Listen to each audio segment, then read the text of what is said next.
It's a quest to end the gasoline-powered car. This is what they wanted to do, even though we have more gasoline than any other country by far. And people want the gasoline car. They want everything. They want electric. They want to have lots of alternatives, but they do want the gasoline car. Right now, it's leading away by a lot. The car business is a very interesting business, but we want to keep it that way. I want to thank Transportation Secretary Sean Duffy, Deputy Transportation Secretary Stephen Bradbury, as well as CEO of Ford, Jim Farley. Jim, where is Jim? Let's see. Hi, Jim. Congratulations. You're doing a great job. CEO of Stellantis, Antonio Filosa. Thank you very much, Antonio. Chairman of the National Automobile Dealers Association, Tom Castrida. Yes, sir. Thank you Yes, sir. very Yes, much, sir. Tom. Great to have you. And Manager of General Motors Orient Plant, John Urbanek. Yes, sir. Thank you, sir. Great to have you guys here. And you're going to say a few words in a minute about how ridiculous this was, but we've just freed you up. So you're going to have a good day. You're going to have a good number of years. Thanks as well to Senators Shelley Moore Capito, Ted Cruz, Kevin Kramer, Marsha Blackburn, Eric Schmidt, and Bernie Marino, as well as Representatives Sam Graves, Vern Buchanan, Mike Kelly, Roger Williams, Lisa McLean, and Troy Balderson. All great people. These are great people. And I know there's a lot of support long beyond the people that are here. We had tremendous support on this. From day one, I've been taking action to make buying a car more affordable. I signed an executive order to end the unfair, expensive electric vehicle mandate. As you know, we had to have an electric car within a very short period of time, even though there was no way of charging them and lots of other things. It would have cost $5 trillion to build the charging plants. And as you know, in certain parts of the Midwest, they spent, to build 9 chargers, they spent $8 billion. So that wasn't working out too well. That was done before me, by the way. I wouldn't have let it go forward. We're canceling the EPA's absurd tailpipe emission standards, one of the most important things that I've never had a group of people come to me more powerfully and really just devastated that they had to do it. It was killing them than the automobile manufacturers, the tailpipe emission standards. And I can tell you, your people at Ford were coming to me all the time, and they were saying, like, please, it doesn't do anything, and it's killing us. And it's driving the cost through the roof. And we revoked Biden's emissions waiver for California so that California communists could not regulate the automobile industry and ruin the entire nation of automobiles. And they were doing that too. But we have that now under control also with your governor, who's got much more than he can control. Now, under the new rules being issued today by Secretary Duffy, the Department of Transportation will rescind the Biden fuel economy prices. And I hate to say that because they were really not economy. They were really, they were anti-economy. They were horrible what they were doing to the costs and actually making the car much worse.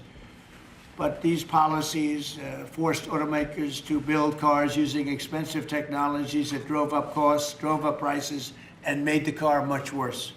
The action is expected to save the typical consumer at least $1,000 off the price of a new car, and we think substantially more than that. Under the Trump administration, $70 billion are now being invested in the American auto industry. Ford has announced it will invest $5 billion across its Kentucky and Michigan plants. Is that a correct statement? That's right. That's a lot, $5 billion. You could do more. Creating at least 4,000 new jobs. Stellantis announced that it will invest $13 billion to expand its U.S.-based manufacturing by more than 50% and open new manufacturing facilities across the country. And I think a big part of that is also the tariffs. Because of tariffs, they're coming in. Not only the automobile industry, AI, we're leading China in AI, we're leading everybody in AI, we're leading everybody in everything. We have the hottest country right now. I will tell you, a lot of political people behind me, great political people, very successful political people. We have the hottest country anywhere in the world. 1 year ago, we had a dead country, and now we have the hottest country anywhere in the world. And it started from November 5th, but it also started when we did the tariffs, and we've had tremendous support on the tariffs. It's bringing in trillions of dollars of wealth. It's bringing in national security. And I've stopped 8 wars, and of the 8 wars, 5 of them have been because of tariffs and trade. So they're very important. And General Motors plans to invest $4 billion as it brings its manufacturing back to the United States from Mexico. After falling by 5% under Biden, U.S. auto production has surged by 10% so far this year. You know, I won the auto workers vote, but now even the head of the auto workers said Trump is the greatest president we've ever seen. And he happens to be right about that. But we're protecting our auto workers, and we're making it easier for every family to afford high-quality cars. In other words, we're bringing automobiles back and the manufacturing of automobiles back into this country. We lost 52% over the years, 52% of our automobile manufacturing. You see it, closed factories all over the place. Now they're all opening up. They're being, in most cases, they're being knocked down, and new ones are being built in their place. And a big beneficiary is the state of Michigan, but South Carolina, even states that didn't really do too much with the automobiles, they're opening up plants. It's been amazing. So between automobile plants, AI plants, and plants of every other nation, really every other type, including chips, we're going to have a big percentage of the chip market very soon, not because of the CHIPS Act, which was horrible and ridiculous, where we just gave these companies billions and billions of dollars, and they just kept the money, but because of what we did with tariffs. They have to build here, otherwise they're going to have to pay tariffs. They won't be able to do business in the United States. And we're going to have a big percentage of the chip industry. As of about a year ago, 2 years ago, we had none. And now we're going to have a very big percentage when it all finishes out. So I'd like to ask Secretary Duffy to speak, and then Mr. Farley, and then Filosa, and Urbanik, and Castrita. And also, we're going to ask some of our political leaders to speak, because let me tell you, they went out of their way. This was not easy. And people were brainwashed. This is a green new scam. And people were paying too much for a car that didn't work as well. And now they're going to have a great car that's going to be environmentally friendly, but it's going to cost you a lot less, and it's going to work great. All of the nonsense is being taken out of the cars. So, Secretary Duffy, could you say a few words? Thank you, Mr. President. So yesterday at the cabinet meeting, the president was talking about affordability, and the way that Democrats talk about affordability is a lie. Today is a perfect example of that. So these CAFE standards used what was contrary to the law. The Congress set a rule that says you have to look at combustion engines. Biden and Buttigieg actually did an analysis using... Edge. I'm sorry. Buttigieg used EVs and hybrids to come up with a 62 mile an hour per gallon standard, which I think the car companies will tell you is completely unattainable. So they spent a lot of money on technology trying to meet the unattainable standard, driving up the cost of a car, number one. And then number two, if they couldn't meet the unattainable standard, they had to trade for carbon, costing billions of dollars, and again, driving up the price of the car. So, Mr. President, what Democrats were doing were not making cars more affordable, they were making them less affordable. The consequence of that is going to be that more Americans can afford to buy a new car, which means they're going to be safer on the roads because of all the great new technology we have that save lives. So we'll have less death on American roads. These rules are going to allow the automakers to make vehicles that Americans want to purchase, not vehicles that Joe Biden and Buttigieg wants them to build, which is important. But also, this is important for American jobs. The more cars we sell, the more jobs we have in this country. And so this is jobs, this is freedom, and this is common sense, Mr. President. So thank you for your leadership. And I appreciate what the Senate did with the big, beautiful bill and what we've done here today. So thank you, Mr. Thank you very much. A big, beautiful bill is it's something. It's amazing. Wait till the people see the benefits and the lower taxes that they're going to have, lower regulations. So, how about Ford? Mr. President and Secretary, all the important lawmakers here, competitors, today is a victory of common sense and affordability. We're very proud of Ford to be the #1 auto producer in our country. 80% of the vehicles we sell here we make in our country. Right. And we never left, unlike many of our competitors. We're the #1 exporter, and we have the most auto factory workers. And this CAFE standard that is aligned with customer demand is the right move.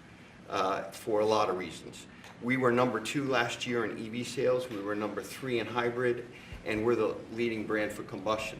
We believe that people should be able to make a choice, as you said, Mr. President, and we will invest more in affordable vehicles. This allows us to invest in affordable vehicles made in the U.S., which we will take the lead on, and will allow us to make vehicles more affordable. So thank you for making this step for all of you. Thank you very much. One of the other things we're doing, it's separate from this meeting, but I think everybody here would agree with it. If you go to Japan, where I just left, and if you go to South Korea and Malaysia and other countries, they have a very small car, sort of like the Beetle used to be with the Volkswagen. They're very small, they're really cute, and I said, how would that do in this country? And everyone seems to think good, but you're not allowed to build them. And I've authorized the secretary to immediately approve the production of those cars. So you'll be able to buy, they really are, they're actually, some of them are really beautiful, actually. If you take a look, Honda, some of the Japanese companies do a beautiful job. But we're not allowed to make them in this country, and I think you're going to do very well with those cars. So we're going to approve those cars. Would you like to say something about that? Well, no, just that he never stops working, so even when he's on Asian time, he's calling me at midnight in the States. But he gave me the directive to clear the regulations on this, to Yeah. which we have. And so if Toyota or any other company wants to make smaller, more affordable cars, fuel efficient, we have cleared the deck so they can make them in America and sell them in America. They're really nice and less expensive, and it really gives people a chance to have a car, you know, Yeah. have a brand new car as opposed to a car that maybe isn't so great. And so you car companies start thinking about that. I think it's going to be a tremendous market. Please, would you like to say something? Thank you, Mr. President. It's a great day for us at Stellantis today, because it's the day where we see CAFE regulation reconciled with real customers' demand. That's why at Stellantis we decided to invest to Jeep, Ram, Dodge, and Chrysler $13 billion in the next 4 years, increasing production by 50%, delivering to the market 5 new vehicles, and creating 5,000 additional jobs. That's because we believe in what you, Secretary Duffy, and all your team is doing in this country. We believe in growth, and we are ready to invest even more. So thank you very much. Thank you very much also for this great news of the K cars, which we are very interested in. And we are very looking forward to work with Secretary Duffy, your team, in the future for the next steps. Thank you very much. Well, get ready for those cars because we've We will. already cleared the way. You can start right away. We will. Okay? Thank you very much, Mr. President. Thank you very much. Please. Mr. President, thank you so much for having me. Thank you very much. We support your leadership for this issue that is so important to the auto industry. I'm here representing the hard-working men and women of Orion Assembly in Michigan. Right. The facility, our manufacturing facility there is currently going through a retool so that we can build additional U.S. manufactured pickup trucks and full-size sport utilities for our customers, and we're so excited about that. And thank you for your support. Secretary Duffy, thank you as well. And this is largely coming in because of the tariff situation. We're taking in trillions of dollars, actually, trillions, and we have so many other advantages, but these great companies are coming back to the United States. They left the United States. If somebody was sitting behind this desk that knew what they were doing, that wouldn't have happened. They would have said, well, you can sell your car here, but we're going to put 100% tariff, and you would have never had the auto industry leave. Again, we lost more than 50% of our auto industry, and now it's all coming back, and I think it's coming back. Ultimately, it's going to be bigger. I believe it's going to be bigger than it was before, actually, but it's an honor to have you here, and please, would you like to say Mr. something? President? Thank you very much. Tom Castriota, sir. I'm the chairman of National Automobile Dealers, and Right. represent 18,000 dealers in the country, along with 3,000 heavy-duty truck dealers. And what the actions that you've done as the president and your administration is definitely going to save our customers money. And you made your promises that let the consumer buy what they want, sir, and you delivered on that. And the other thing that you delivered was your promise in the big, beautiful bill, the tax deduction on loans that had gone away some years back. Right. And now that makes it affordable for our buyers that can save money through that loan of the tax, anywhere from several hundred to several thousand. So again, sir, on behalf of all the dealers and our customers, we appreciate what you and your administrator have done, and of course, our legislative support as well, Mr. President. Thank you. That's very nice, and I'm glad you brought that up. We're allowing people to deduct, so if you go out and buy a car, and this is for middle income, but for lower income, no matter what, they never really had deductions. You know, rich people like deductions, but middle income people were never really afforded deductions, which is very unfair. You borrow money to buy a car, you're allowed to deduct the interest from your income tax. And I think that's going to be one of the most, in terms of your industry, I think it's going to be the biggest thing that we're talking about, maybe even bigger than CAFE standards. People are going to be able to borrow money, deduct it, so it's going to actually half. And they'll be, It'll help, yes, sir. I think it's going to be a tremendous factory. They've never had a chance to do that before. And that's all done. That's all in the great, big, beautiful bill. So it's really terrific. I'd like to ask a couple of our political leaders to say, because you guys have done an amazing job. This was something that was going to be very tough. We had to fight lunatics to get it done, and they had no answers. You know, it's you just present them with the facts, and they just say, well, we're just not going to vote for it. They couldn't talk about it, but they didn't want to vote. I see Mike Kelly, my friend back there, has been with me from day one, right? Yep. What do you have to say, Mike? Well, you know what? I think you hit the key. Everybody's talking about the same thing. You In know, Look at America, the way they like each other. You can, now you can see, there's no hatred between these two guys. no, as long as I beat his price, we're friends. No, but you hit it nail on the head. The American people have always been able to choose what they want to buy. Right. They don't want to be taken out of a market by people who, quite frankly, don't even drive their own car, and saying, this is the way you've got to go going into the future, and say, well, you may say that, but you're not in the market, you have no idea. And I know the business we're in, at the end of the day, if you were there with me, I'd say, oh, so Mr. President, other than price, what's keeping you from taking the car home today? It's always price. And the fact that we can build a car that's affordable, that people want to buy, that's the key to it. What you've done is unlock the most ridiculous statute that ever came in with CAFE. It wasn't done by the Congress. It wasn't done, it was done by President Obama after the courts failed on it. So thank you for doing what you're doing. You're making America great again in every single way. Thank you. Thank you. It's going to be so big for the auto manufacturers. People aren't even going to believe the impact this has. You know, Mike used to come to my rallies all the time, and we'd have a rally, and it was like 0 degrees. It was freezing, everyone, and he'd sit there without a shirt on. And I didn't need that, you know. I didn't say it was pretty, but he would sit there in the cold, and he didn't mind it at all. I said, that's one tough cookie, right? You lit it up. You know, we didn't need any heat. You were there. We had a good time. We had a lot of great rallies, We right? did. We did. Pennsylvania. Please, Mr. Congressman. Thank you, Mr. President. I represent the dealer body. I'm a dealer, and we've got some other dealers in here, but this is huge for the dealer body, the local car dealer. We're going to be able to sell what the customer wants. The manufacturer's going to make what the customer wants. We've got all kinds of options to the big bill. It's going to enable people, as we talked about, to deduct payments and so forth. As we say in the business, they've never been cheaper than they are today, Mr. President. And it's going to be a great opportunity for the dealer body to sell what consumers want. And 99% of the businesses in America are small businesses. Many are car dealers, employ a lot of people. It's going to be a great year for us. We appreciate your leadership. And we appreciate, from a retail standpoint, we appreciate the manufacturers going to step up and build cars that customers want and that we want to sell. So thank you very much. It makes it a great country. He's also a very brave congressman because he was there on the baseball field that horrible day with Steve Scalise and some other people. He was hit, but he took it very well. He took it very well. You're my pal. Thank you. Thanks. Great job. Appreciate you. Great job. Appreciate it. Kevin, could you say a few words of wisdom? One of the really smart economic forecasters, I will tell you. Beyond an economist, he's a real forecaster. Please. Sir, I think that there's a massive macroeconomic benefit to what we're doing today. And the way to think about it is that the car that has the best gas mileage that you could buy that has only gasoline is a Honda that gets about 36 miles per gallon. Joe Biden wanted to make every car on average be above 50. So there's no car made in the US that you would be able to sell 2 years from now, 3 years from now under that rule. Because what he wanted to do was make everybody have an electric car, as you know. But here's the thing, that if everybody had an electric car, then nobody would be buying gasoline anymore, and they'd have to take all the miles that they travel and put it on the grid.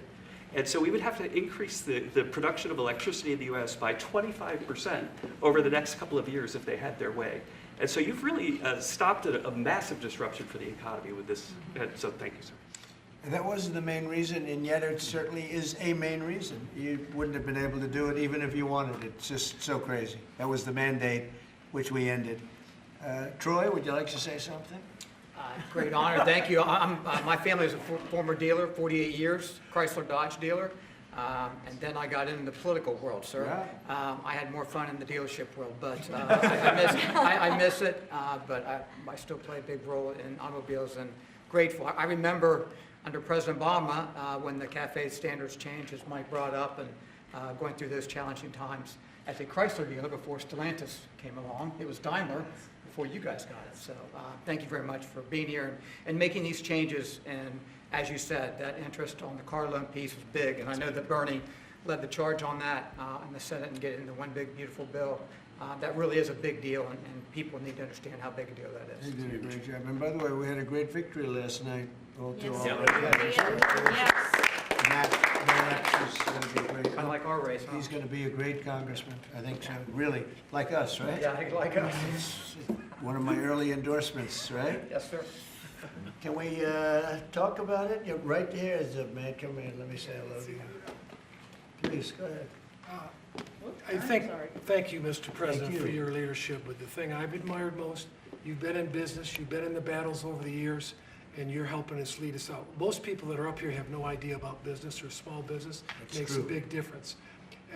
One is. Number two is, I would just say in terms of the tax stuff we're talking about, one of the things that get missed, and I'm in Florida, Sarasota region, is the ability to deduct.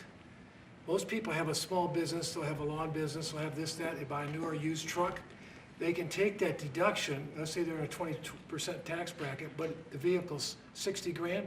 They can take 20% of the 60 grand, get a $12,000 write-off. They can pay their payments for the first year.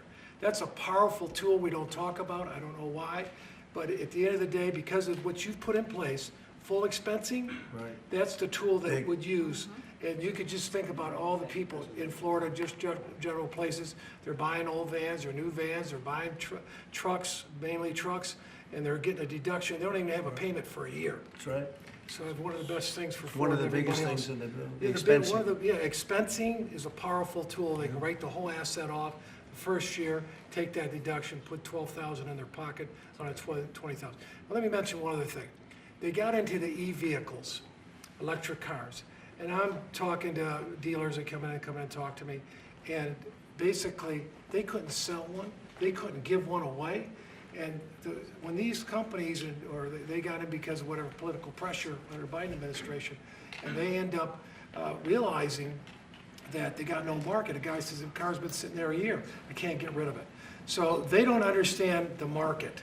The people produce the vehicles, and that's made a big difference in your leadership. But thanks for what you're doing here today. It's big, it's huge, it'll make a big difference. $12,000 on a $60,000 vehicle, upfront, day one.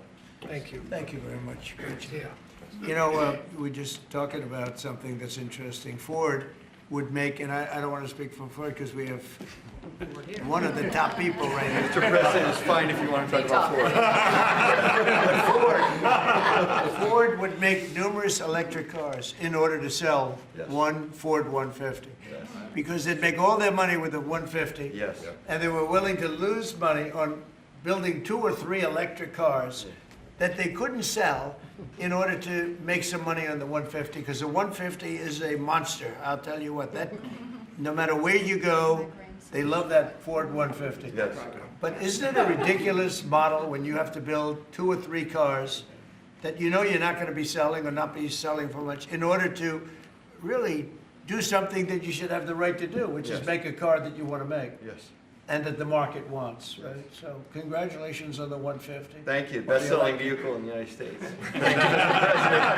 Just saying. Now it's, 100% built in the United States. now it's only going to do, no, but it really is, it's amazing. It's an amazing brand. There was a lot of stupid things done here. What would you like to say? Yeah, I thank you, Mr. President and Secretary Duffy and all of us. You know, one of the last times I was here is when you signed the electric vehicle CRA, Congressional Review Act, that all of us participated in, the beginning of really making common sense, because it was going to impact 17 other states and really a large part of our economy. This is about affordability here. I'm just going to say one thing. Well, maybe, I already said one thing, so now I'm going to say two things. When we talk about a car and auto, we sort of talk about just, oh, we need a car. Do you know what a car does for a family? You can take your children to school, you can go to the store, you can visit your mother, you can go to church, you can have a job, you have the flexibility that you need. A car for an American family is about a roadway to prosperity. Big deal. It's a big deal. And so by making them more affordable, making them more choice-driven by what families want and need, today is a great day for the American family. Absolutely. Thank you. Absolutely, and the American worker. Say, Well, thank you, Mr. President and Secretary Duffy, and to my colleagues that are here. In Tennessee, we make great automobiles, and we have a fantastic workforce. And whether you're GM or Ford with their new investment in Tennessee, or Nissan or VW or Toyota with the engine plant, what you see is the components that are necessary to build these cars. And removing these standards and making cars more affordable does mean that more people will purchase them, but it also means we're going to have to make more cars to meet that demand, and for Tennessee, that is a great thing. so, you know, I'm just sitting here and I'm thinking, like, we have the biggest auto manufacturers in the world. They're talking about investing billions and they're investing it as we speak, but billions and billions of dollars in our country. Thank you very much. And they're here. They're not like, well, maybe we'll do it. They're doing it because of tariffs, and they're doing it because of maybe they like the president, and we're doing things like this for them, which frankly, no matter who you are, this should be done. And we're doing things like deductibility of interest when you borrow money. To buy a car, you're allowed to deduct it from your income tax. That is a massive tax cut for people that probably are going to be trying to buy that car anyway. And I really think that that interest factor is going to be one of the biggest things. When I was proud of that because I thought of it, and it seems so simple. Other people are allowed big interest. If you're a rich person, you're allowed to have big interest deductions for different things you do. But if you're a middle-income person that has to buy a car, you were never entitled to anything. And now you're getting a full interest deduction on the loan. And I think that's going to have one of the biggest impacts. But we're here with companies that are investing tens of billions of dollars in our country as we speak. It's not going to be in 2 years or 3 years.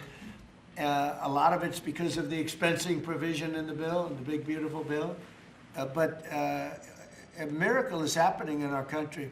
It's a miracle. This is just the auto industry, but we have other industries where it's the same thing. They're building all over our country, and this is a revolution is happening. It's a business revolution, it's a jobs revolution, it's a car revolution. We're bringing back the car industry that was stolen from us because we have people that didn't know what they were doing sitting at this desk. And they put the wrong people in because they weren't advised properly. And this is really an incredible thing that's happening. Go ahead, Kevin. Well, thank you, Mr. President.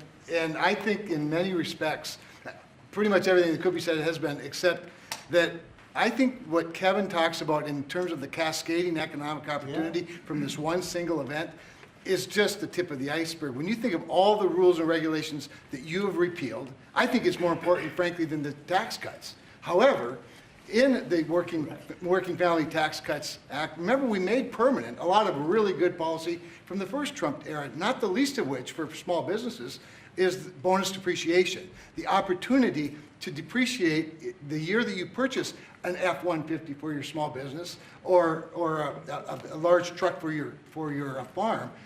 I just think we're going to roll into 2026 and we're going to see an escalation of economic opportunity, the likes of which I probably have never seen. I think nobody's ever seen it, nobody in the world, because there's never been 18 or whatever it ends up being. In 10 months, we have $18 trillion being invested. We never had $1 trillion being invested. And Biden had much less than that. Think of it. He had less than $1 trillion over 4 years. We have $18 trillion in 10 months, and it's actually as of 9 months. So there's never been anything. Eric? Yeah, what Mr. do you have President, to say?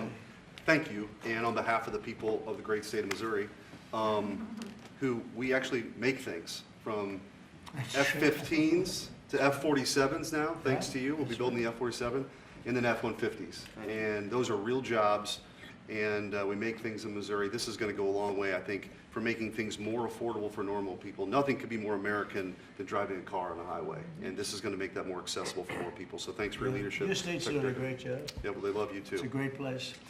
Thank you. Please. Thank you, Mr. President. I'm going to talk to you just a minute from a rural perspective, Okay. because these CAFE standards were absolutely unworkable in rural Missouri. We need vehicles that are practical and affordable and Right. can haul for our small businesses, for agriculture, and it just simply didn't work. Those CAFE standards didn't work, so I applaud you and Secretary Duffy for your hard work and what you're doing on behalf of rural America. Well, it was keeping a lot of manufacturers out of our country, too. They said, we're not going to, are you crazy? They thought, outside manufacturers thought we were absolutely insane with all of the different things that were just made up nonsense. It was like made up, it was really made up by people that hate our country. I really believe. Does anybody else have anything to say? I'd say about two quick things, Mr. Oh, no, President. Bernie, I didn't see you. Two quick things I think are really important. So the person who sat behind this desk before you gave $7,500 in subsidies to multimillionaires who are leasing electric Rolls Royces, electric Porsches, electric Lamborghinis. We're getting $7,500 from the taxpayer. And these Democrats sit on this floor and say that Republicans are for millionaires and billionaires. We are the opposite of giving $7,500 to multi-billionaires to lease foreign electric vehicles. Number two, because of your policies, at the beginning of the year, 51% of the cars sold in America were made in America, 51%, before you got sworn in. Last month, that number was 57%. We moved it 6 points, which nobody thought would be possible in 4 years. We did it in 10 months. That's something that maybe the news should cover a little bit more. And we've driven down the price of automobiles. The car prices for consumers are down before you did Just this. about everything is down. You know, this whole thing is, they use the word affordability. It's a Democrat hoax. They're the ones that drove the prices up. And all they do is say, affordability, and you're supposed to say, oh, that means they had low prices. No, we inherited the worst inflation in the history of our country. They say 48 years, but let's say that's history. I don't believe that. Biden had, because of his stupid ways and between his energy policies and his spending policies, we had the worst inflation in the history of our country. And now our prices are coming down, and they're coming down for cars, and they're coming down. I mean, did you hear yesterday when Chris Wright from Energy, the head of energy in our country, said there are now parts of our country, it's all happening, $1.99 for gasoline, a gallon. And we have it at $2.50, $2.60. It was at $5. And that's bigger than any tax cut we could give. And, you know, for the average family, that's considered bigger than any tax cut. So the word affordability, when they mention it, you ever watch them? It's all about, I saw the young lady that lost last night. She lost by a lot more than they thought. And we have a great new candidate in Congress, really great, Matt Van Epps. But I saw last night, she said, it's all about affordability, all about, they never talk about like the specifics. Everything was through the roof. Eggs, when I took over, eggs were 4 times higher than they ever were. We got the prices down to the lowest level. Yep. I mean, amazing. But they never, you gotta watch, they're great con people. It's like the Inflation Reduction Act. And after they got it approved, because everybody said inflation reduction, they admitted it had nothing to do with reducing inflation. It's a con job. I think affordability is the greatest con job. They look at you and they say, affordability. They don't say anything else. Everyone says, oh, their prices were so low. No, they had the worst inflation. We had the highest prices we ever had, and now they're all coming down, including beef is coming down. Beef was up there a little bit. Our ranchers did well, but we got to make them do a little bit less well, perhaps. But the beef is now coming down. Coffee is now coming down. It's all coming down. And it's a beautiful thing to see. But remember this, when they use the word affordability, They just say, they never say anything else. This election's about affordability, and then they go into the next subject. It's a con job. They caused the highest prices in the history of our country, the worst inflation in the history of our country, and we're getting those prices down, and they're coming down rapidly, and you'll see those results very soon. Anybody else want to say a few words? Oh, Ted, I can't believe it. Generally, I'm easy to miss. I didn't see it. It's very rare that I would miss it. Go ahead, Ted. Well, Mr. President, I want to congratulate you on behalf of everyone here for the leadership that you're showing. And this is a victory today for consumers. This is a victory for affordability. Your critics like to say the word affordability. Under Joe Biden and the Democrats, they put mandate after mandate after mandate on cars and trucks, and they drove the price up thousands and thousands of dollars. And with the actions you're taking today, and you put on top of that the one big beautiful bill, you know, most of the senators here on the Senate Commerce Committee, and on the Commerce Committee, we worked together to zero out the CAFE standards. We wrote that into the law that the CAFE standards went to zero. What does that mean? It means you can now, as a consumer, buy the car you want.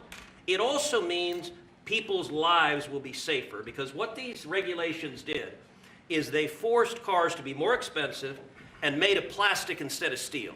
Because you had to make them lighter to comply with these standards, so you'd get in a wreck and people would die. The result of what you're doing, you're literally saving people's lives, and you're making it where families can afford to get a new car.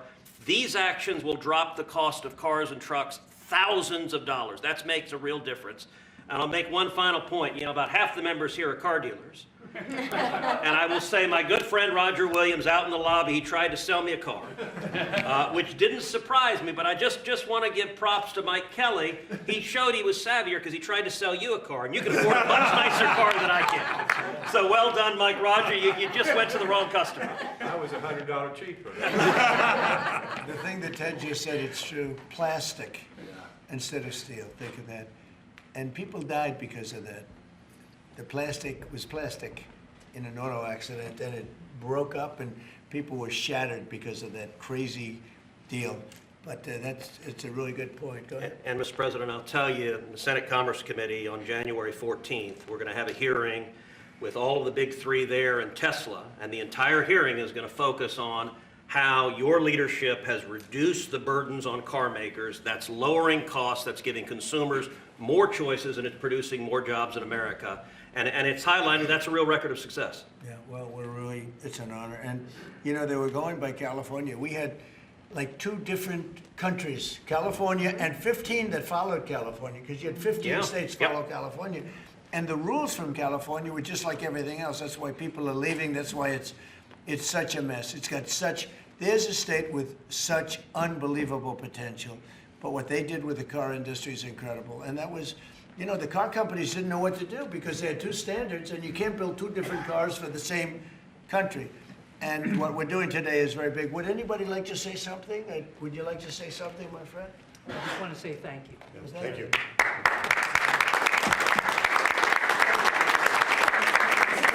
Brian?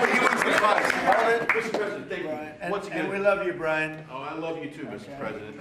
I've always said, He's a good man. well, Go I ahead. appreciate that. I've always said you've tackled the three M's: mortgage, munchkins, and marriage. You've solidified all of those. I'll add motor vehicles to that now. My question, I got one about consumer confidence. We just came off one of the record high Black Friday, up 9.1%. Record high, highest ever, biggest amount ever purchased in one day. Yep. Which I think counters this narrative of affordability, because apparently the Americans are spending money. So I want to see, how do you view that for a consumer confidence being so high going into Christmas and going into next year? And I do have one for the auto group after you. Yeah, I after just that. think that we have tremendous confidence in the country. You know, one of the things in terms of confidence, if you go back a year and a half, you know, it's amazing, we're like into 10 months already, but you go back a little bit before the election, because after November 5th, it started changing rapidly, even though we weren't running it until January 20th.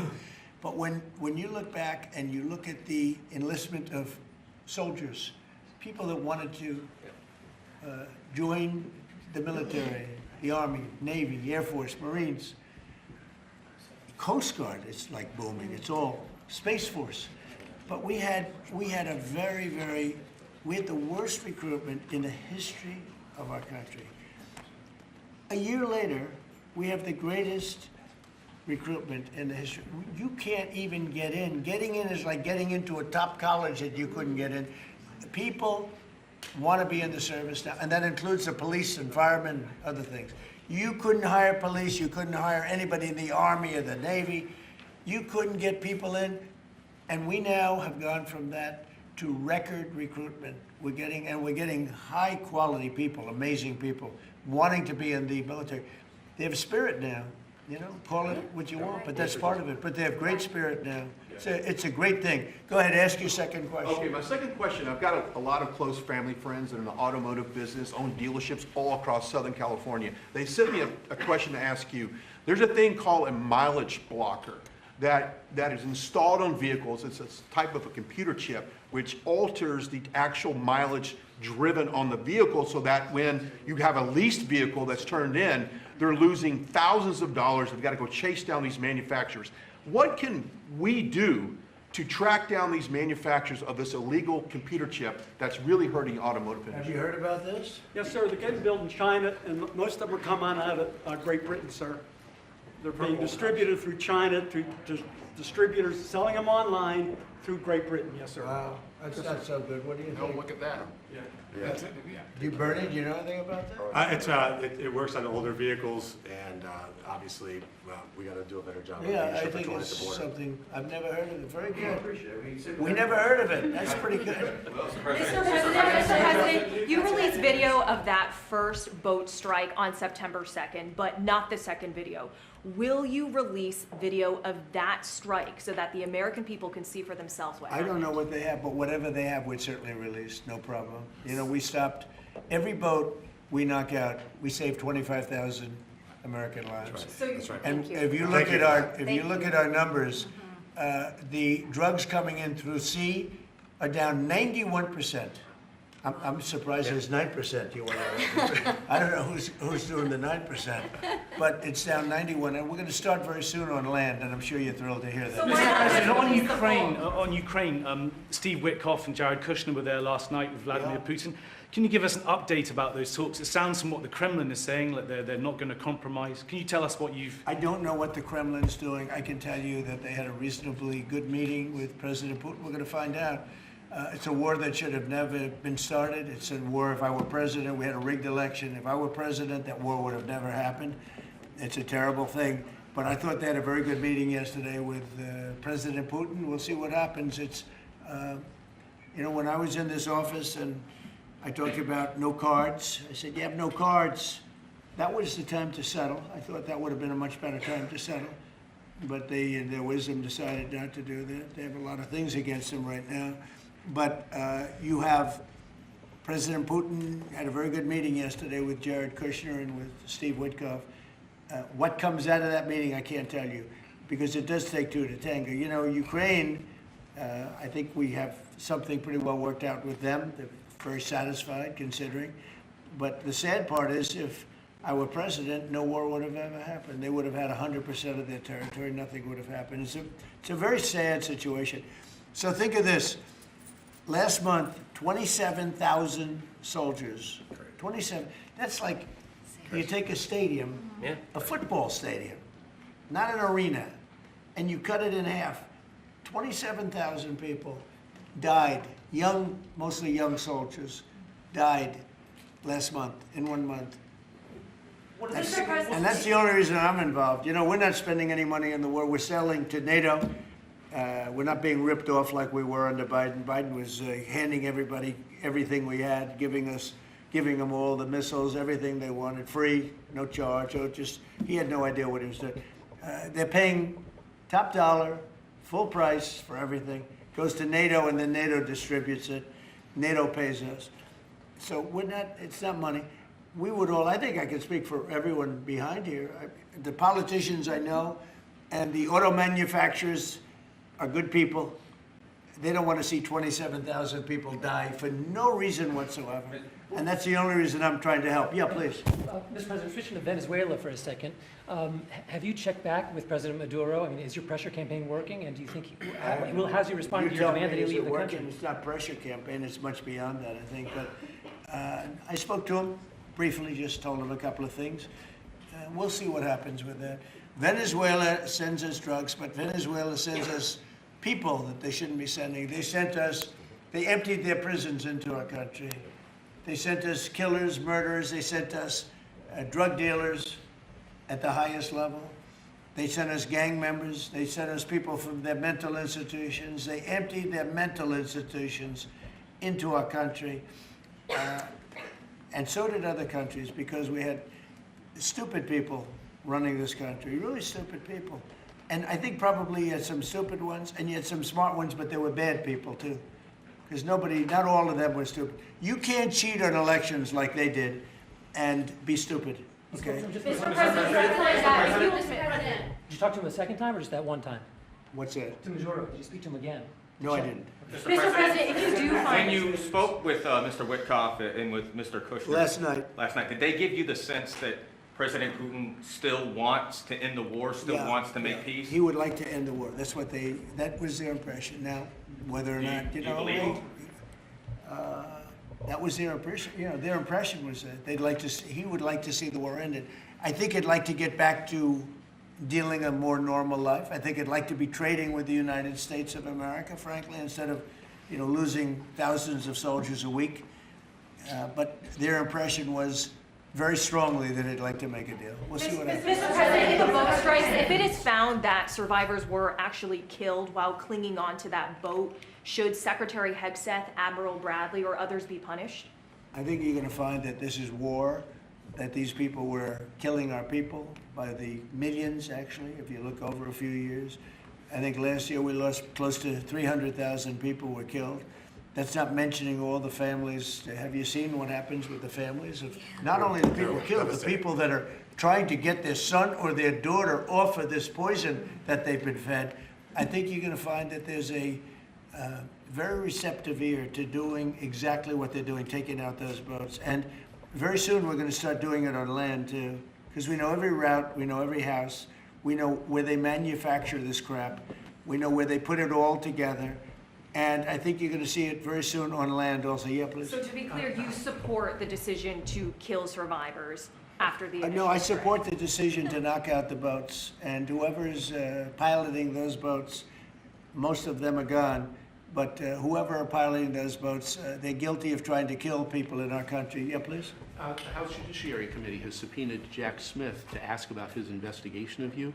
I wondered, for a deposition, I wondered if you'd prefer to see that as a hearing so that the American public can see the questions and the responses more easily. I'd rather see it probably at a hearing. Look, Jack Smith is a thug.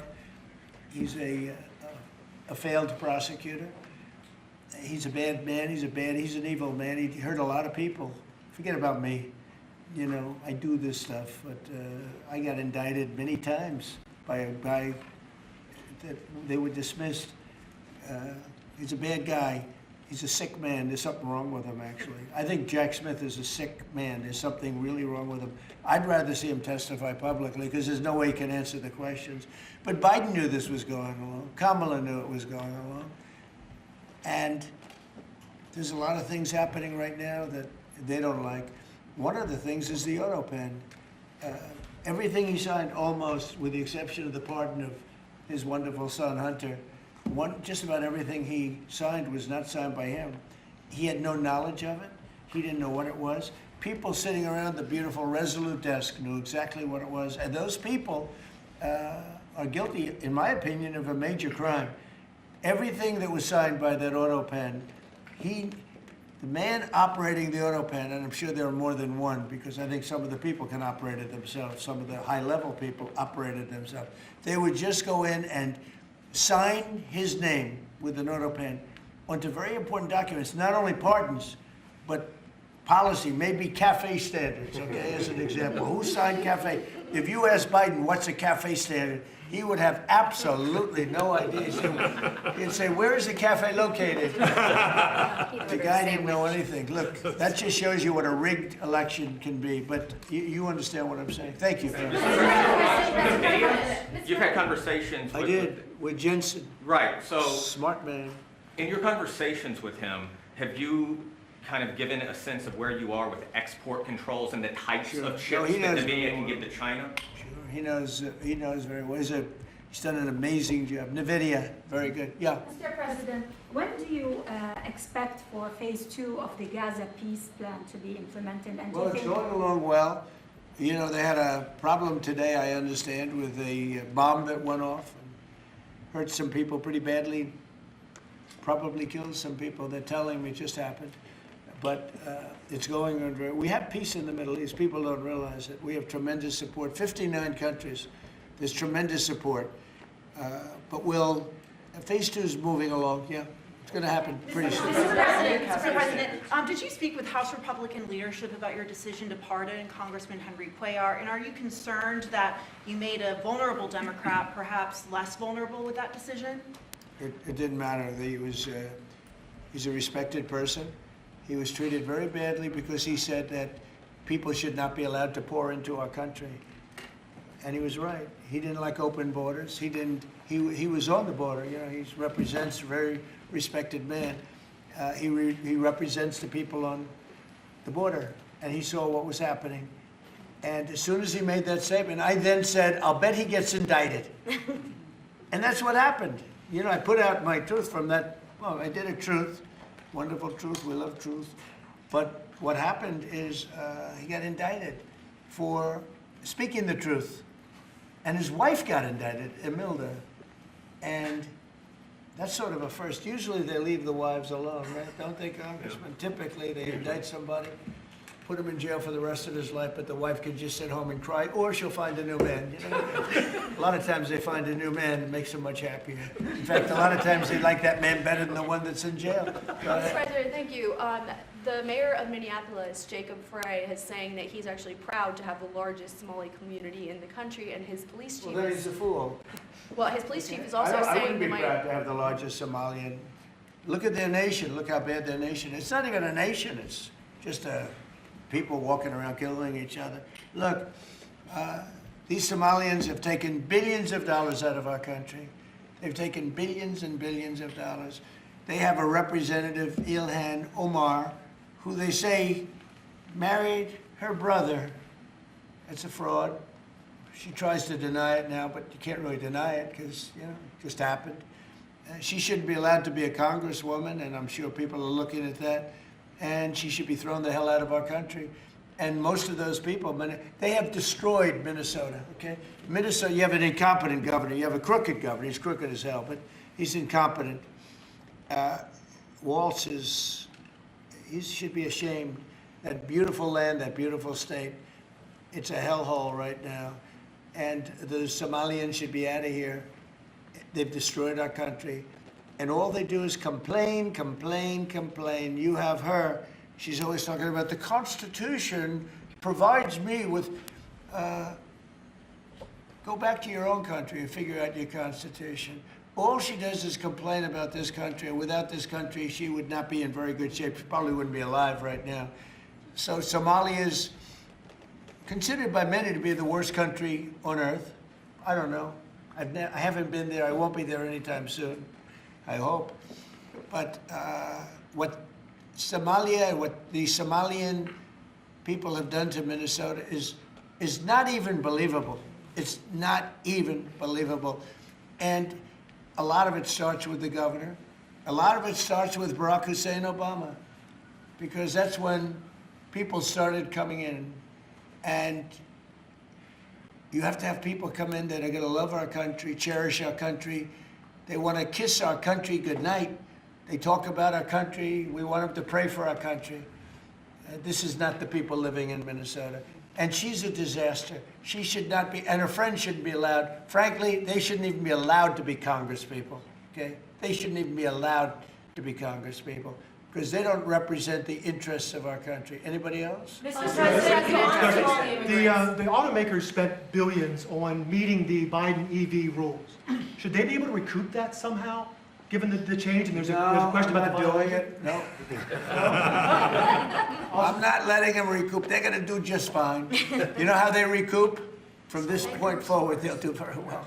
Can you also talk about the USMCA and what you're thinking about renegotiating that with the automakers? Well, you know, that's just an ongoing thing. It expires in about a year. and we'll either let it expire or we'll maybe work out another deal with Mexico and Canada. But look, Mexico and Canada have taken advantage of the United States, like just about every other country, in all fairness. It's not them, I'm not blaming them. But every country, because we had stupid people running our country. We had a lot of stupid people running. That's why we have $38 trillion in debt. But the beautiful thing about the tariffs is we'll start paying off that debt. The money coming in, they're finding money in our country now that they never knew existed. The other day, $30 billion. Where did it come from? I said, why don't you check the tariff shelf? They said, sir, that tariff hasn't started yet. It doesn't start till January. I said, no, it started 2 months ago. They called back, sir, you're right, it was from tariffs. No, we have a whole different country. I hope the Supreme Court, I pray that the Supreme Court understands the importance of the sensible, really, I mean, this would be country threatening if something happened with regard to that. You know, the people that brought that case are bad people. They're very bad people. They hate our country. They represent foreign countries, including China, but they represent, and China's paying us a lot of money now in tariffs, but they represent people that really don't like our country much. And I know some of them, and they're scum. In my opinion, they're scum. They're absolute scum. And they're not suing for any good reason. They're just suing to see if they can stop it, because they make money if this country does badly. You know? So, but we're taking in trillions of dollars. We're stopping wars. We have great national security because of tariffs. And then to think that we have to even go and justify this. The reason a lot of these people, I can tell you this, maybe we would have had the political people, we wouldn't have these people without tariffs. The people that are up here from Stellantis and Ford and General Motors, great companies, including this gentleman, they wouldn't be here today if we didn't have tariffs. They'd be building their plants in Mexico and other places.